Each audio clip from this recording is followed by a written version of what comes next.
Vía Pública.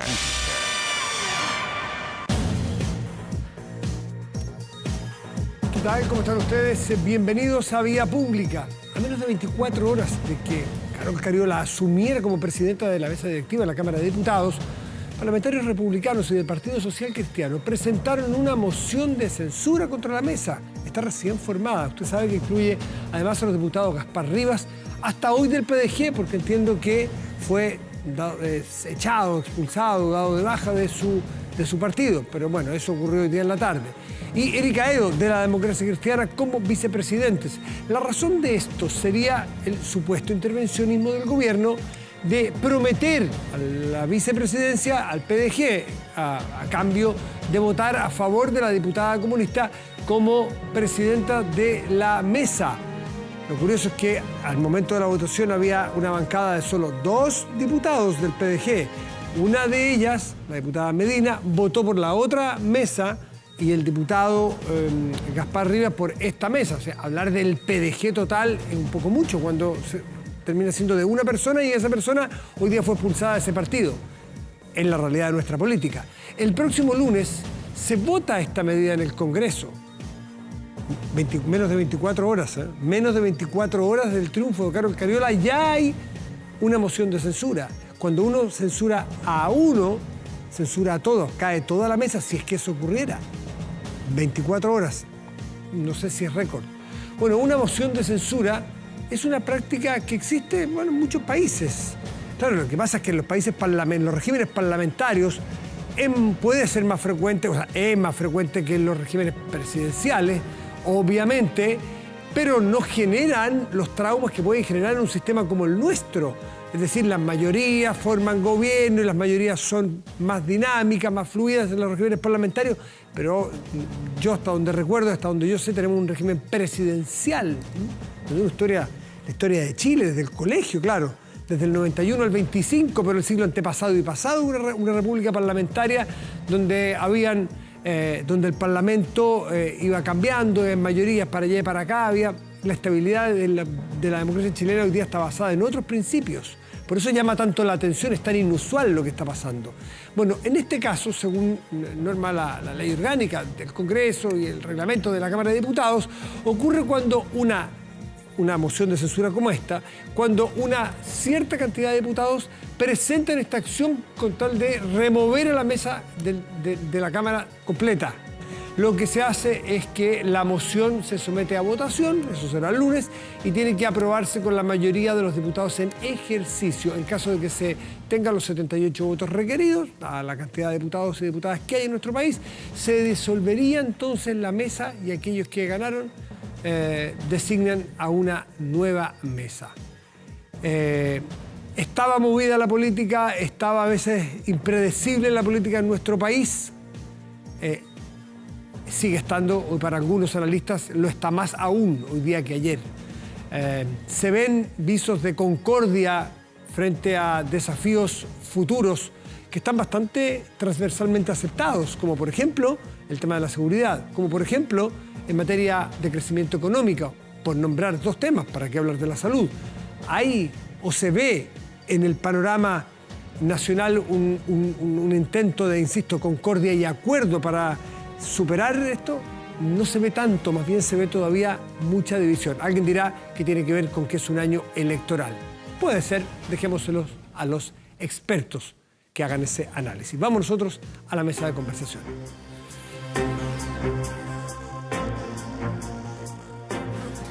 Y a propósito de expertos, Chile la última semana se ha visto envuelto en 2 situaciones, por llamarlo de manera bien genérica, con terceros países, es decir, relaciones internacionales en el centro de la política nacional. ¿Por qué digo 3? El caso de Venezuela la semana pasada, no vamos a entrar en esa materia ahora, más adelante tenemos una entrevista sobre el tema. El asunto con Argentina, digo asunto porque eso lo más genérico es posible, con Argentina, las palabras de Patricia Bullrich. Y un tercer tema, del cual nos vamos a hacer cargo ahora, una conversación internacional, tiene que ver con la eventualidad de la presencia, está vinculado con lo de Argentina, de Hezbollah, este movimiento musulmán que opera desde el Líbano y sabemos que tiene una capacidad de armamento y de fuerza muy poderoso. Es probablemente de los que tenga más capacidad operativa en el Medio Oriente y de permanentes operaciones en la zona. Y según dijo Patricia Bullrich en algún momento, tendría operación en Chile. Esto se aclaró, pero en Estados Unidos un senador republicano dio por hecho que opera en nuestro país. ¿Chile qué hizo?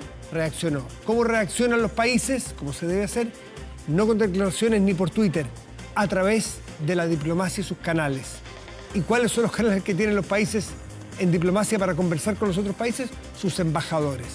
Está con nosotros el embajador de Chile en Washington, Juan Gabriel Valdés. Embajador, buenas noches, gracias por recibirnos. Muy buenas noches, mucho gusto de estar con ustedes. Embajador, bueno, esta introducción es para contarle a la gente que usted ha tenido que intervenir a través de una carta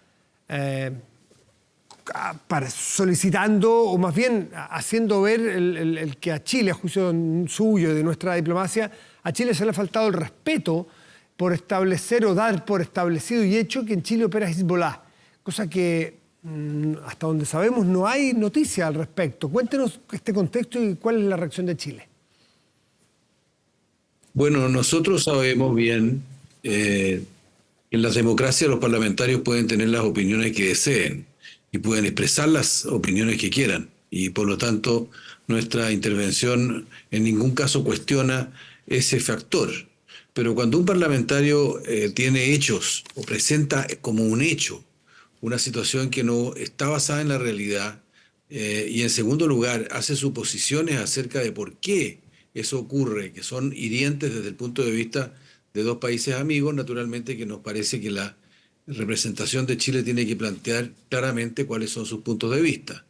Y por esa razón yo dirigí una carta al presidente de la comisión que se dedica a los estudios del terrorismo y los estudios también de situaciones de derechos humanos y de derechos de las mujeres y otros temas vinculados a ellos en el hemisferio occidental, para plantearle al senador Tim Kaine que el senador Rubio hizo una presentación, hizo un hearing, digamos, al Departamento de Estado hace una semana atrás, en la cual hizo preguntas que efectivamente daban por hecho que en Chile existían empresas controladas por Hezbollah, que en el pasado Estados Unidos había castigado a Chile por este factor, es decir, había castigado a empresas por el hecho de estar vinculadas a Hezbollah, y que esta situación no podía ser tolerada, y que él quería saber si las posiciones que el país había tenido, y el gobierno y el presidente había tenido respecto de la guerra de Gaza, no tendrían la posibilidad de abrir espacios a Hezbollah en Chile y en América del Sur para que actuara.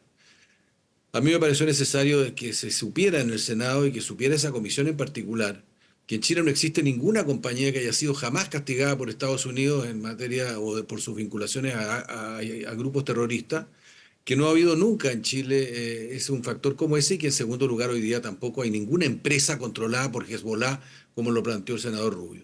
Creo que era necesario hacerlo y por lo tanto dirigimos esa carta luego de consultarlo con la Cancillería. Y naturalmente hoy día también se me autorizó a hacer pública esa carta.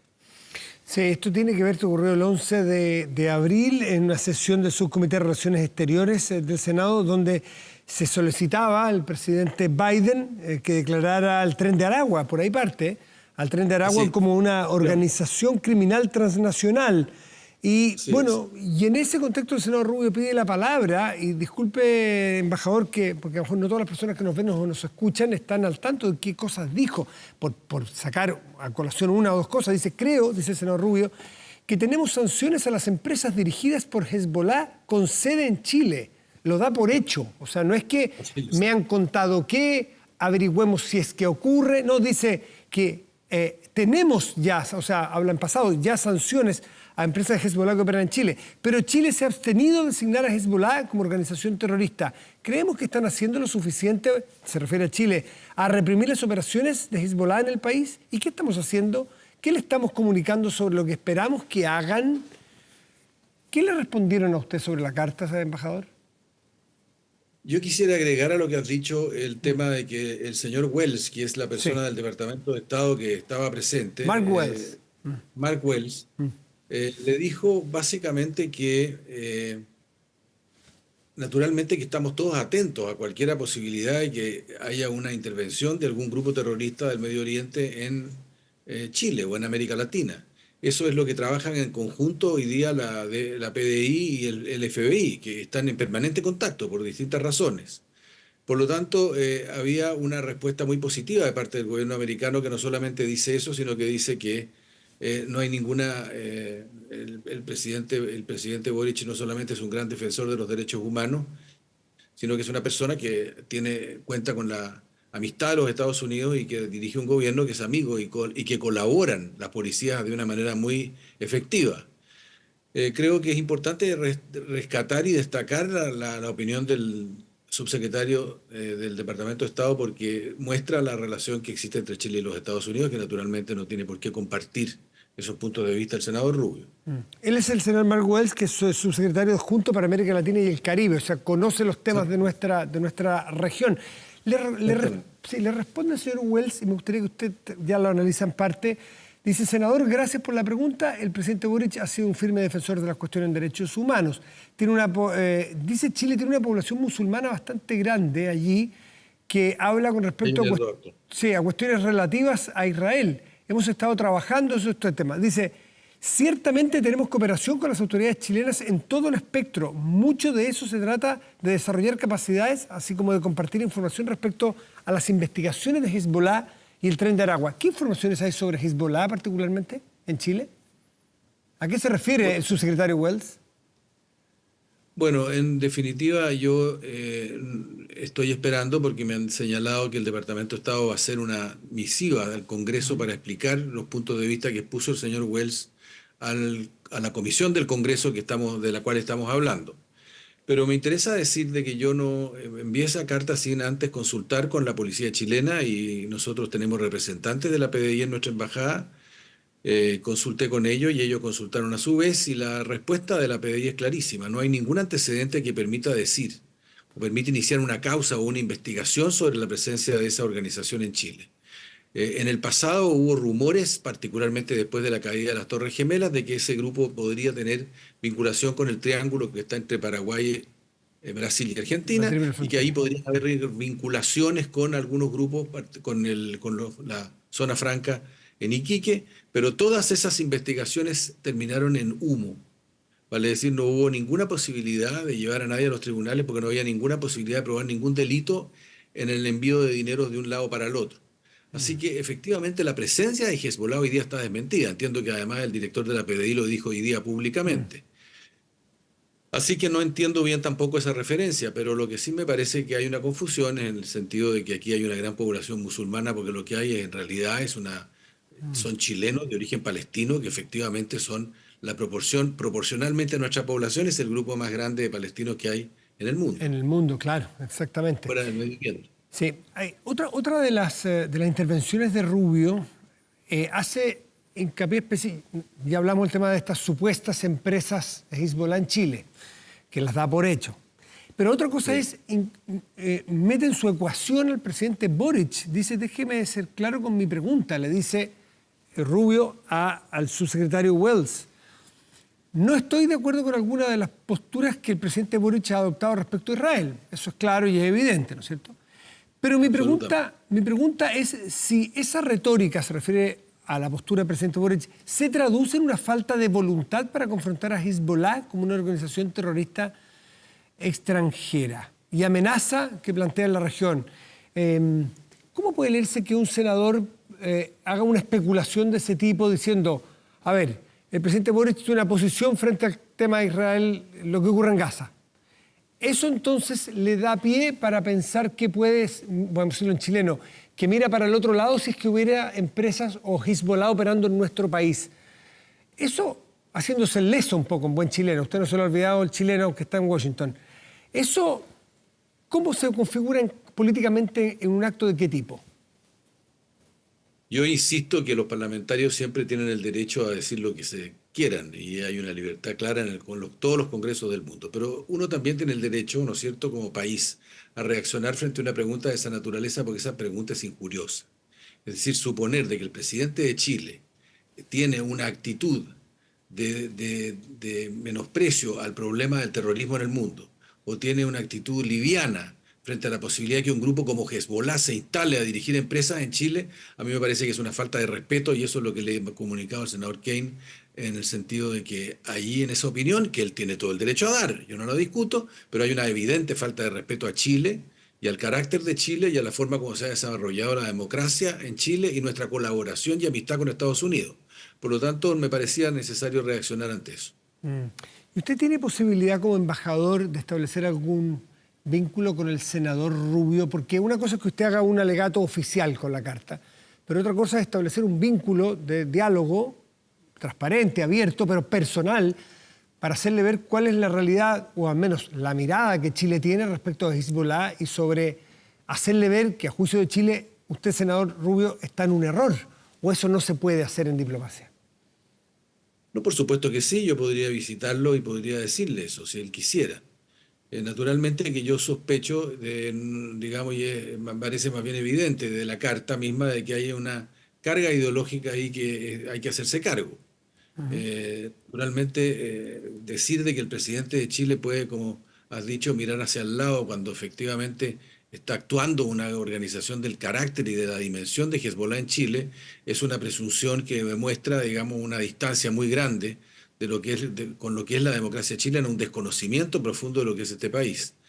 Yo he pedido de que si el senador Rubio tiene algún antecedente que nos pueda ayudar a avanzar en la comprensión de lo que él dijo, nosotros estaríamos encantados de compartir con él esa información, de recibirla y de poder conversar con él para poder saber exactamente por qué llegó a esas conclusiones. La postura del dirigente político Gabriel Boric, luego del presidente Gabriel Boric antes del 7 de octubre, recordemos que está el episodio con el embajador israelita en Chile, y luego con la postura del presidente Gabriel Boric posterior a la entrada en Israel, ¿no es cierto?, que ha ocurrido desde Gaza a Israel, ¿ha afectado su juicio la postura neutral que debe tener Chile frente a un episodio bélico eventual, y más que eventual, que se está produciendo? ¿A usted le hacen ver, usted tiene que dar explicaciones por esta situación? Un embajador no comenta las posiciones y la postura de su presidente, en primer lugar. No la postura. ¿A usted le preguntan, a usted le hacen ver este tema? No, obviamente yo converso en Estados Unidos sobre las posiciones de nuestro gobierno respecto de la guerra en Gaza. Posiciones que yo comparto y que además debo representar. Eso no significa y me he reunido con organizaciones del mundo judío de Estados Unidos para conversar de esos temas. Y pienso seguirlo haciendo. Como se sabe, en este país es una comunidad muy importante. Sí. Así como la comunidad palestina, que ha tenido aquí una expresión muy fuerte en Estados Unidos, particularmente en Washington, y que tiene una influencia enorme también en lo que pueden ser las elecciones próximas. Así que evidentemente que la tarea del embajador es expresar lo que su presidente y lo que el gobierno expresa respecto de los temas de la guerra en Gaza, así como lo he hecho también respecto de las posiciones del gobierno respecto de Ucrania y de la invasión rusa, o de cualquier otro factor internacional que le pueda interesar a Chile. Pero eso no significa que yo pueda hacer comentarios desde el punto de vista de las características o de la evolución política de las autoridades de Chile. No, por ningún motivo pretendería que usted me hiciera de comentarista de las acciones políticas del presidente. Sencillamente, si al embajador de Chile se le requiere particularmente, dado la pública postura que tiene, insisto, el dirigente Gabriel Boric y luego el presidente Gabriel Boric, si se le requiere en particular desde las distintas comunidades, los distintos gobiernos allá en Estados Unidos, pidiéndole de alguna manera ciertas explicaciones, no corrigiendo la tarea, sino que tratando de entender la postura de Chile, me refiero. No, yo creo que lo que a nosotros nos corresponde, y es lo que yo he hecho, es explicar las políticas de Chile. Aquí hay incidentes y distintos momentos en los cuales el propio gobierno expresa su punto de vista y expresa lo que el presidente ha planteado o ha realizado. Pero al embajador lo que le corresponde es expresar el sentido de la política exterior de Chile, y desde ese punto de vista la posición de Chile frente a lo que ha sido la guerra en Gaza, frente a lo que ha sido el atentado brutal de Hamás en Israel y después la guerra en Gaza. Es decir, nosotros hemos expresado lo que significa, lo que el gobierno de Chile ha manifestado a través de su canciller y a través del presidente. Embajador Valdés, aprovechando esta instancia, esta conversación, ¿cuáles son los desafíos grandes que tiene la relación Chile-Estados Unidos en este momento? La relación de Chile con Estados Unidos es muy buena. Nosotros tenemos un contacto permanente en todos los planos, en el plano de la política, en el plano de las relaciones diplomáticas, en el plano de la defensa, en el plano de la seguridad, en el tema del visa waiver, con el DHS. Nosotros tenemos un contacto muy fluido. Yo he sido 2 veces embajador en Estados Unidos y puedo decir de que la relación de hoy es una relación excelente. Ahora, naturalmente que tenemos desafíos, estamos avanzando con mucha fuerza conjuntamente con el Department of Homeland Security en el tema de el visa waiver. Sabemos perfectamente y nos duele muchísimo que hayan chilenos que usen el visa waiver para venir a cometer delitos a Estados Unidos y somos perfectamente solidarios con las personas que sufren esos delitos. Pero tengo que decir de que el progreso que hemos realizado es extraordinario. No lo estoy calificando así, simplemente por avalarlo, sino que porque lo miro y lo veo como un fenómeno extraordinario en el sentido de que no había habido en el pasado un nivel de comunicación igual entre las policías de los dos países, pero también de coordinación entre las policías internas en Chile, para poder intercambiar información sobre delincuentes que pretenden salir del país. Por lo tanto, yo creo que vamos bien, creo que hay problemas en el sentido de que ojalá que estas bandas disminuyan, pero el propósito nuestro es llegar a un punto en el cual impedimos, en el momento que se solicita el visa waiver, que la persona con antecedentes, ya sea por detenciones en algunos crímenes específicos o por condena, sea inmediatamente identificado por la policía norteamericana. Las primeras síntomas de este problema ocurrió, me acuerdo que era en Norwich County el año pasado, me parece que fue un fiscal que hizo el primer llamado de atención y se prendieron las alarmas de que vamos a perder la visa waiver, que es una suerte de privilegio para ir para trabajar, para visitar familia, para un montón de viajes, hacerlos más fáciles. De entonces a la fecha, ¿en qué ha cooperado Chile lo que le ha pedido Estados Unidos distinto a lo que venía haciendo antes? Para entender ese esfuerzo que hace Chile, dice usted. A ver, en primer lugar, nosotros entregábamos información en el primer momento de gente que estaba condenada, ¿no? De gente que había sido detenida por distintas situaciones, pero no había sido condenada por razones varias.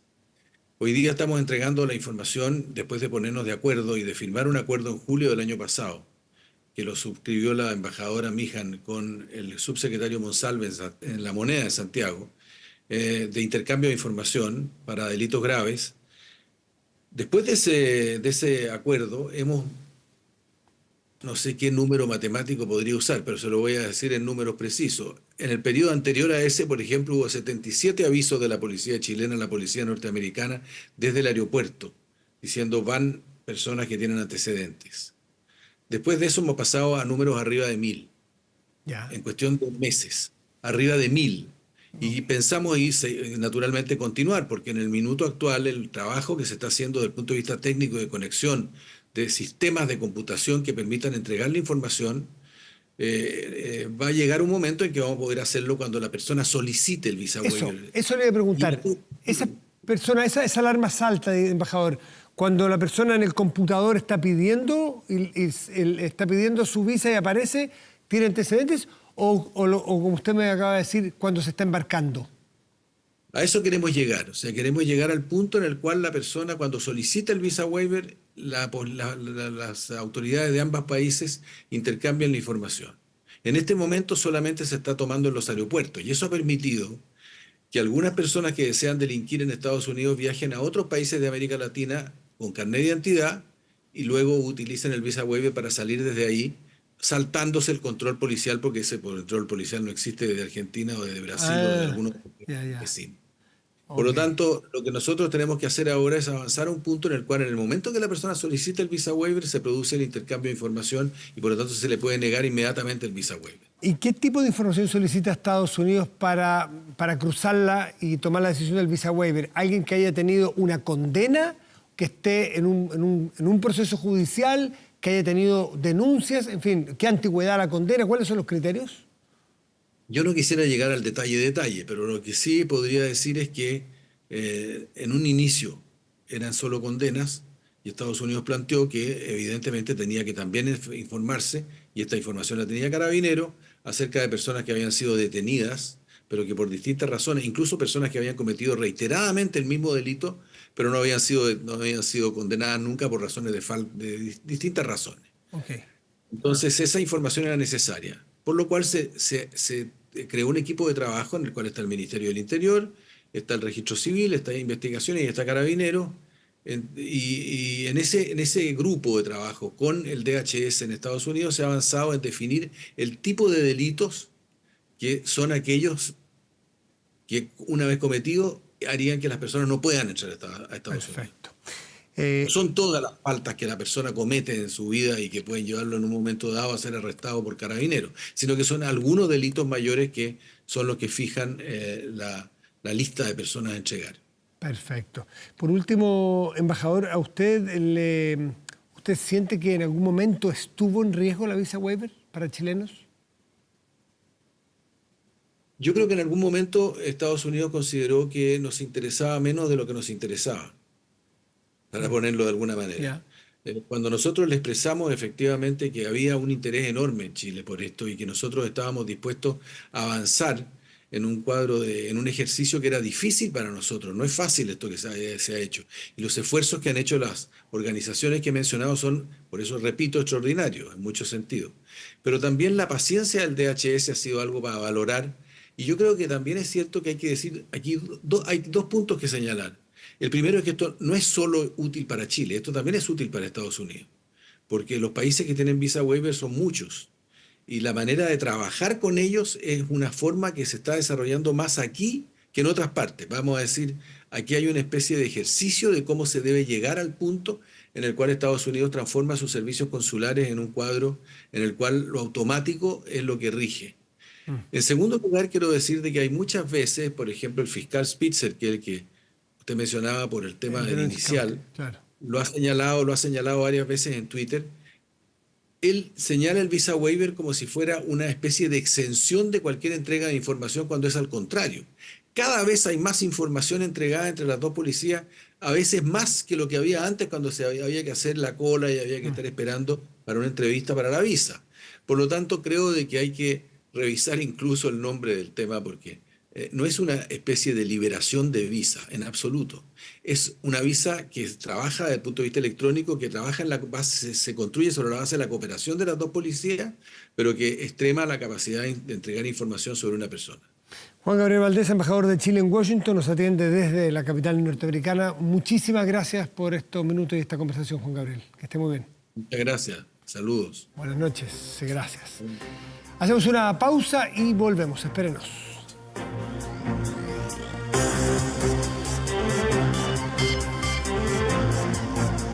Samuel es solo un... Tener el control total de tu empresa desde cualquier parte y en línea. Kame ERP es para ti. Facturación electrónica, integración de bancos, flujos de caja, remuneraciones, todo en un solo lugar y mucho más desde 12 UFs al año. Toda la info en kame.cl o en comercial@kame.cl. La particularidad de esta conversación es que es en persona. Y me ha tocado entrevistar muchas veces a José Miguel Vivanco cuando estaba en Human Rights Watch. Ahora es exdirector, pero siempre estaba en alguna parte del mundo, muchas veces en Washington, siempre de manera telemática, pero lo tenemos aquí, así que es un placer. José Miguel, gracias por acompañarnos. No, el placer es mío, Matías. Muchas gracias. Voy a aprovechar y sacar el jugo a estos temas, a estos minutos, porque hay tantos temas internacionales que pasan por los derechos humanos, que es una de tus especialidades, pero el derecho internacional, el libre expresión, en fin. Y quiero partir por la situación de Venezuela, cual te ha ocupado tanto, porque quizás en nuestro, bueno, salvo Nicaragua y Venezuela, hoy, digamos, tristemente es la capital de la preocupación de la violación de los derechos humanos, ¿no? Y no hay que olvidarse de Cuba, ¿eh? Claro. Pero bueno, no te quiero Sí, echar. pero es que Cuba tantos años, pero es que, y además, como está decadente, ¿cuánto afecta a nuestro país por la situación que conocemos? Porque hay una elección muy pronto. ¿Cómo lo estás viendo eso? No, en Venezuela se ha logrado consolidar la dictadura, lamentablemente. Creo que hubo momentos donde la situación era mucho más inestable y donde, no digo que Maduro haya estado en las cuerdas, pero la oposición tuvo la capacidad de movilizar y de unirse. Hoy día me parece que siguen estando muy fragmentados y Maduro ha logrado controlar la situación creo que tiene las condiciones para manipular, como lo ha hecho hasta ahora, las próximas elecciones y perpetuarse en el poder. Tu perspectiva es que no hay ninguna posibilidad, ya sea a través de Corina Machado, de Yori Machado o de quien sea, tratar de disputarle el poder a Maduro. No. Él controla, es una dictadura. Y las dictaduras que a veces, aquí en Chile había una dictadura igual, y la dictadura perdió una elección o un plebiscito, sí, y hubo tránsito a una democracia. Pero habían otras condiciones, había una movilización social muy fuerte, había una multipartidaria, es decir, una alianza unida y además con raíces sociales muy fuertes, que tenía la capacidad para movilizar a buena parte del país. Y creo que se fueron ganando espacios. En fin, el caso de Venezuela es una cosa muy distinta. Además, es una dictadura profundamente corrupta, de tal modo que sacudirse de un régimen de esa naturaleza no es suficiente con las sanciones internacionales. Hay que realmente generar un movimiento autóctono, digamos, genuino, que pueda eventualmente desafiar pacíficamente a ese régimen, y eso no lo veo en el corto plazo.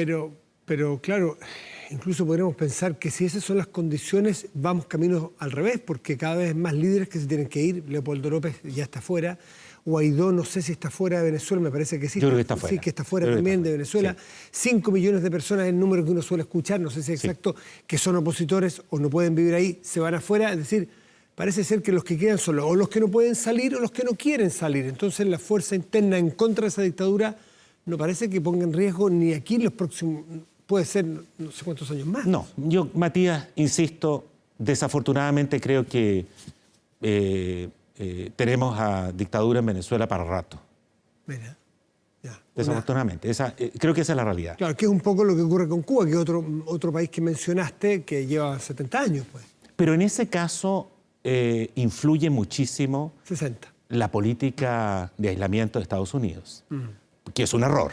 O sea, estamos frente a una dictadura igual, pero Estados Unidos, al insistir majaderamente en su política de embargo o de sanciones unilaterales, lo que hace es generar una enorme solidaridad, no solo regional, el resto del mundo, con Cuba. Y eso creo que en la práctica permite también que las circunstancias internas en Cuba, a pesar de la hambruna, a pesar de los abusos, se mantengan en el tiempo. Déjame un segundo que se me queda en Venezuela. Entiendo, porque estuve hablando con comisarios de las Naciones Unidas, uno de ellos, Francisco Coste, chileno, que no lo dejan entrar a Cuba, eso es lo más interesante. Las Naciones Unidas lo comisiona para establecer... A Venezuela. Perdón, dije Cuba, sí. Venezuela, para hacer informes en terreno y para ver la gravedad de las acusaciones de la realidad. Y yo le pregunté en una entrevista el otro día, bueno, ¿y cómo le ha ido?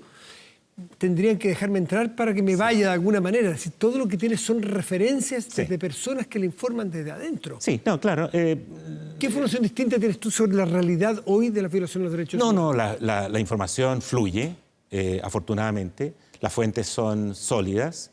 La Corte Penal Internacional avanza con una investigación nada menos que por crímenes de lesa humanidad.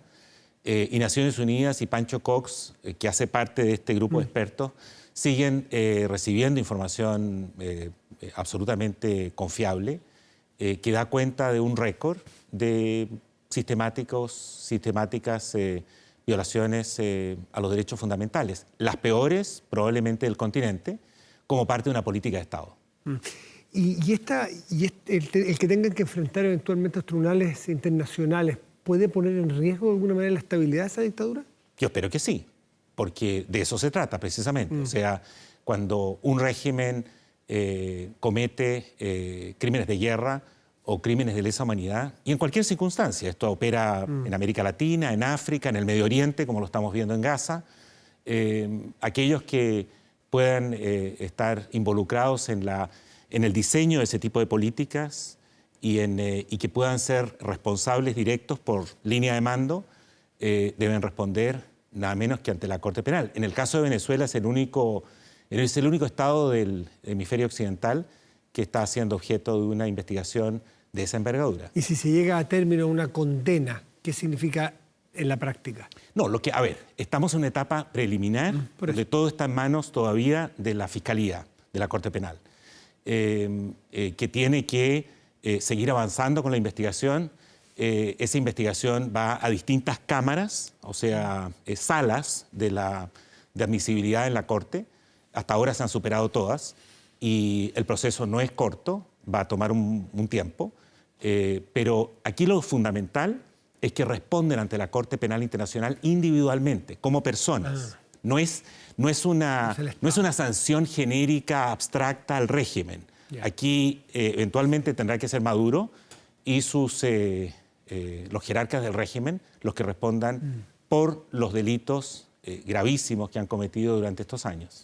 Mencionaste al pasar, pero hay que detenerse necesariamente lo que ocurre en Gaza. Sí. El 7 de octubre vimos un atentado de Hamás a Israel y lo que ha venido después sucediendo en una parte de la comunidad internacional es criticar no el derecho a réplica o el derecho a responder de Israel, sino la forma en que lo ha hecho, la intensidad, la profundidad con que lo ha hecho, ¿no es cierto?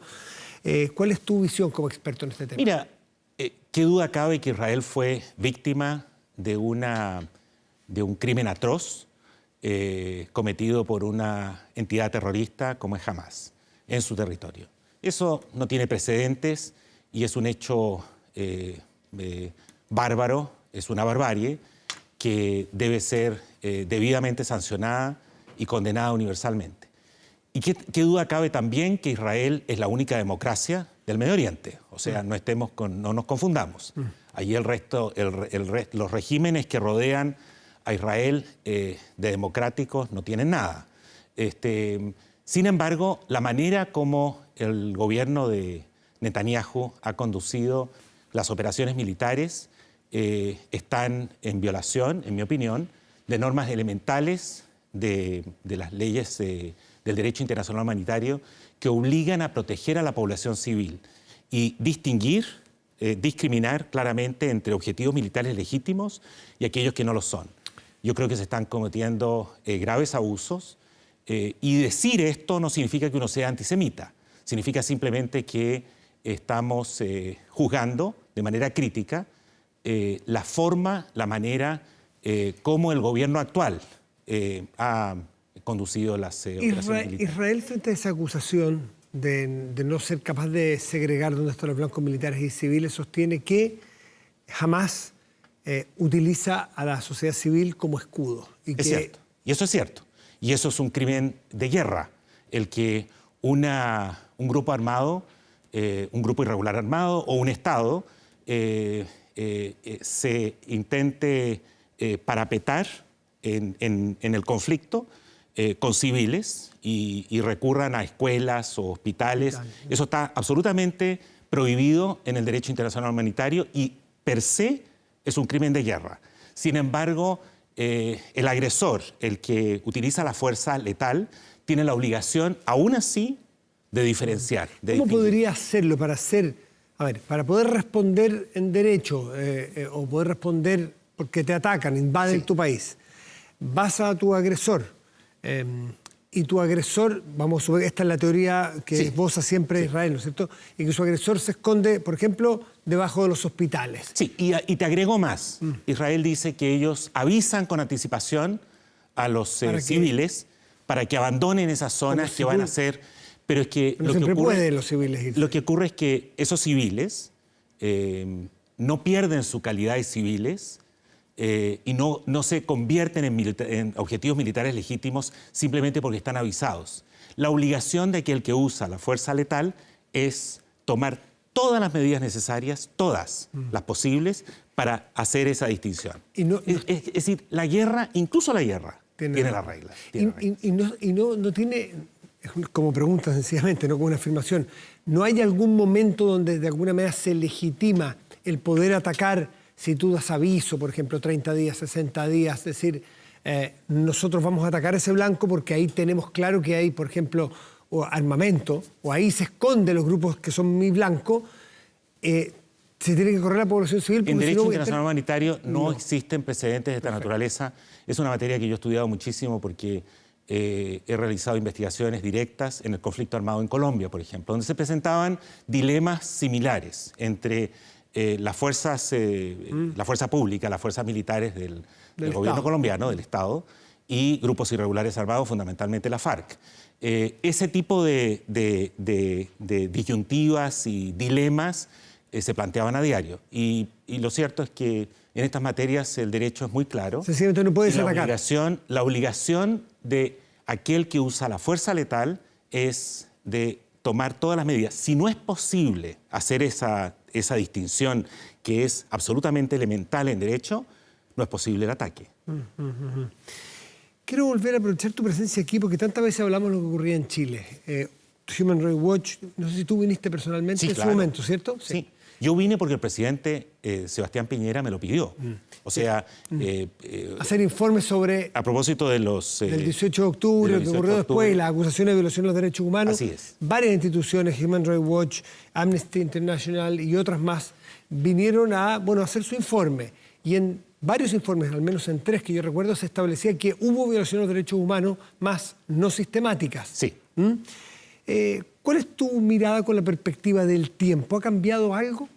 Mira, nosotros vinimos a Chile, como dije anteriormente, después que el presidente Sebastián Piñera me contactara directamente y me pidiera que viniéramos en una misión porque él sospechaba que la situación de violencia por parte de algunos manifestantes que incurrían en hechos de vandalismo, destrucción de propiedad, etcétera, etcétera, agresión a carabineros, y por otro lado la respuesta de carabineros iba a generar un cuadro que merecía la atención internacional inmediata.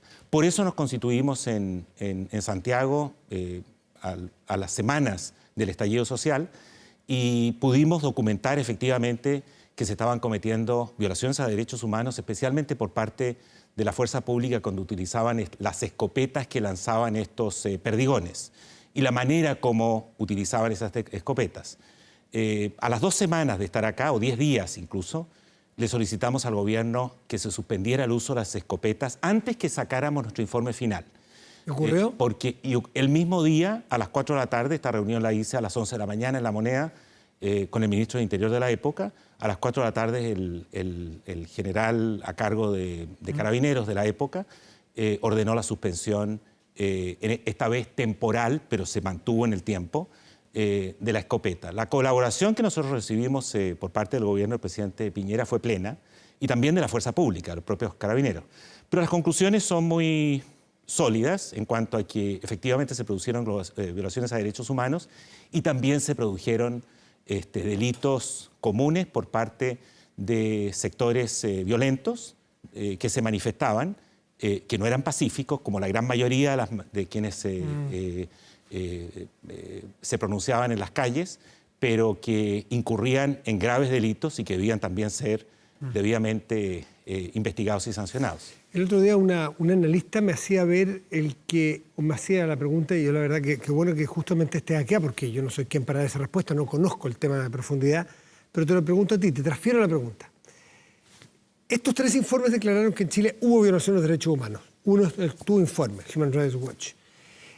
¿Se han actualizado esos informes? Y lo pregunto en función de que, por ejemplo, algunos de ellos, no recuerdo cuál sí, cuál no, decía que aquí hubo centros de tortura, que habían denunciado ahí en la Plaza Baquedano. Sí, no hubo ninguna evidencia de eso, nunca. ¿Qué pasa con esos informes? Porque el informe queda, de alguna manera, después pasa el tiempo, hay investigaciones que pueden ir eventualmente cambiando la realidad. ¿Se ayornan los informes de derechos humanos? Mira, se hacen seguimientos, pero acá hubo intenciones de algunos sectores por transformar a aquellos que estuvieron acusados y procesados por delitos de vandalismo, saqueos, destrucción de propiedad pública y privada, como si fueran prisioneros políticos. Recuerda tú esa polémica que se gestionó en esas épocas sin que hubiera ninguna base para sostener que... ¿Hablaron de crucifixión? No. ¿En recintos policiales? No. ¿Centros de tortura? Eso es politización absoluta de lo que son crímenes comunes. Pero también hay denuncias muy serias de violaciones cometidas por agentes de la fuerza pública, de Carabineros. Yo entiendo que la Fiscalía sigue investigando, los procesos son lentos, avanzan lentamente, pero hay también funcionarios de la fuerza pública que están siendo objeto de investigación. Acá lo más importante, creo, es que se adopten las medidas necesarias para que una cosa así no vuelva a ocurrir. ¿Cambian algo cuando un informe, cuando una de las personas que hacía cabeza del gobierno, como Sebastián Piñera, quien fue el blanco de alguna investigación eventualmente, y lo fue en algún momento, ¿no es cierto? Había procesos judiciales abiertos en su contra, fallece? ¿Qué pasa procesalmente en un caso como este? Yo creo que esas investigaciones no tenían mayor sustento contra el expresidente Sebastián Piñera. No es la misma situación que puede afectar a los oficiales y a las máximas autoridades de Carabineros, que entiendo que están siendo objeto de investigación y la justicia tendrá la última palabra respecto de esas acusaciones, si existen evidencias que los puedan comprometer, especialmente por responsabilidad de mando, en lo que ocurrió en esos años. Sin embargo, a mí el énfasis principal es que estas materias no deben ser objeto de politización alguna, ni en un sentido ni en otro sentido. Y hay que dejar que la justicia, la Fiscalía, el Ministerio Público avance con las investigaciones sobre la base de evidencias que realmente demuestren si hubo participación criminal, y deben responder esas personas, ya sea civiles o funcionarios públicos, por los hechos ocurridos en esos años. José Miguel Vivanco, exdirector de Human Rights Watch, muchísimas gracias por estar esta noche con nosotros. Al contrario, muy bien, muchas gracias. Protéjase de la delincuencia con TPY, vigilancia en tiempo real de cámaras de seguridad con audio disuasivo para su empresa, alarmas TPY con cámaras conectadas a su smartphone y botón de emergencia móvil para su hogar. No sea usted la próxima víctima y contrátelos en tpy.cl. Nos separamos un momento, hacemos una pausa y ya volvemos. Espérenos.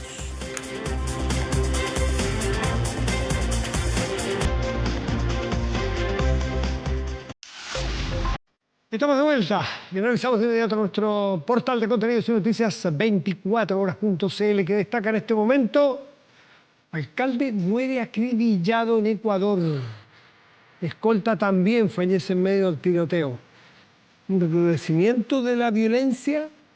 Esto estaba pasando antes, ¿se acuerda usted cuando ocurrió aquel dramático hecho del canal de televisión que suscitó un cambio muy violento en la política, muy dramático en la política ecuatoriana, ¿no es cierto?, poniéndose a todas las fuerzas políticas detrás del presidente, tomando control de algunas cárceles, en fin, todo eso? Antes de eso hubo crímenes a otros alcaldes, candidatos presidenciales, en fin. Bueno, si no recuerdo mal, viene a ser el primero en esta nueva etapa en que supuestamente la cosa estaba un poco más bajo control, el primer crimen político que ocurre. José Sánchez, alcalde de Camilo Ponce Enríquez, fue interceptado por sujetos que le abrieron fuego.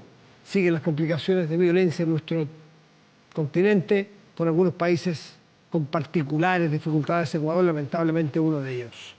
Vamos a revisar el informe del tiempo, más bien el pronóstico para Santiago. Mañana jueves habrá cielo nublado, una máxima probable de 24 grados y el termómetro como mínimo marcará 9 grados. Los mismos 9 grados que el viernes tendrás un Santiago nublado, pero la máxima ese día viernes será de 21. A ver, el fin de semana que estará parcial, ambos días, sábado y domingo, con 23 por la parte alta del termómetro y por abajo 18 como mínimas. Lunes vuelve el sol, con 23 grados de máxima probable y 9 grados de mínima. Ese es el pronóstico para la ciudad capital. Ana Tijoux fijó su regreso a los escenarios nacionales para el próximo 18 de agosto en Movistar Arena, en el que será su show solista más grande hasta la fecha en nuestro país. Un encuentro único con una de las exponentes más destacadas del rap a nivel nacional y global, y una figura clave para la música urbana chilena. Este espectáculo es parte de la presentación en Sociedad de Vida, su último trabajo de estudio y el primero en 10 años, con el que nuevamente sigue expandiendo sus horizontes musicales hacia el jazz, el pop, la música urbana. El LP de 15 canciones surge de un periodo de experiencias personales e intensas para ya esta legendaria rapera chilena. Con Ana Tijoux nos pedimos vía pública de hoy. Que tengan muy buenas noches y gracias por venir.